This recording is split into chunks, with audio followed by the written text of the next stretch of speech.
IPL இறுதிப் போட்டிக்கு ஐதராபாத் அணி தகுதி பெற்ற நிலையில் அந்த அணியின் உரிமையாளர் காவ்யா மாரன் நிகழ்ச்சியில் கொண்டாட்டத்தில் ஈடுபட்டார்.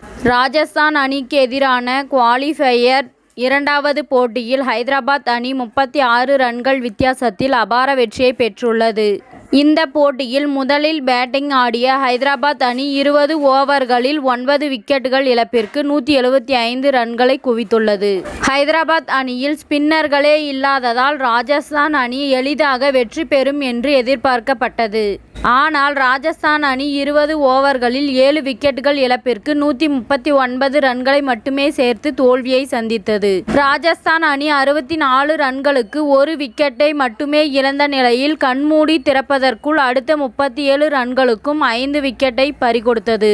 குறிப்பாக ஐதராபாத் அணியின் பார்ட் டைம் ஸ்பின்னரான ஷபாஸ் அகமது 3 விக்கெட்டுகளையும் அபிஷேக் சர்மா 2 விக்கெட்டுகளையும் வீழ்த்தினர். ராஜஸ்தான் அணியின் இரு ஜாம்பவான் ஸ்பின்னர்களால் ஒரு விக்கெட் கூட வீழ்த்த முடியாமல் தடுமாறிய நிலையில் ஐதராபாத் அணியின் பார்ட் டைம் ஸ்பின்னர்கள் 9 ஓவர்களில் 57 ரன்கள் மட்டுமே விட்டு கொடுத்து 5 விக்கெட்டுகளை கைப்பற்றியுள்ளனர்.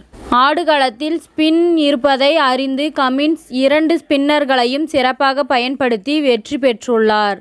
இதன் மூலமாக 2018ஆம் ஆண்டு பின் ஐதராபாத் அணி மீண்டும் இறுதிப் போட்டிக்கு தகுதி பெற்றுள்ளது.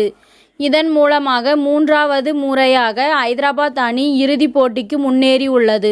கடந்த சில சீசன்களாக ஐதராபாத் அணி மோசமான ஆட்டத்தை வெளிப்படுத்திய போது மைதானத்தில் அமர்ந்து பார்த்த அந்த அணியின் உரிமையாளர் காவ்யா மாரன் சோகமாக இருப்பார்.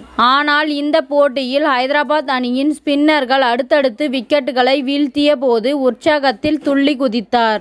அதிலும் ஹெட்மயர் விக்கெட்டை வீழ்த்திய போது அவரின் தந்தை கலாநிதி மாரனை பார்த்து விரல்களால் சைகை செய்து கொண்டாட்டத்தில் ஈடுபட்டார். காவ்யா மாரனின் கொண்டாட்டம் ரசிகர்களுக்கிடையே வரவேற்பை பெற்று வருகின்றது. இத்துடன் இந்த செய்தி முடிவடைகின்றது. நன்றி, வணக்கம். மீண்டும் அடுத்த வீடியோவில் சந்திப்போம். மேலும் இதுபோன்ற சுவாரஸ்யமான தகவல்களை அறிய தமிழ் சிறை சேனலை சப்ஸ்கிரைப் பண்ணுங்க, ஷேர் பண்ணுங்க, லைக் பண்ணுங்க மற்றும் கமெண்ட் பண்ணுங்க.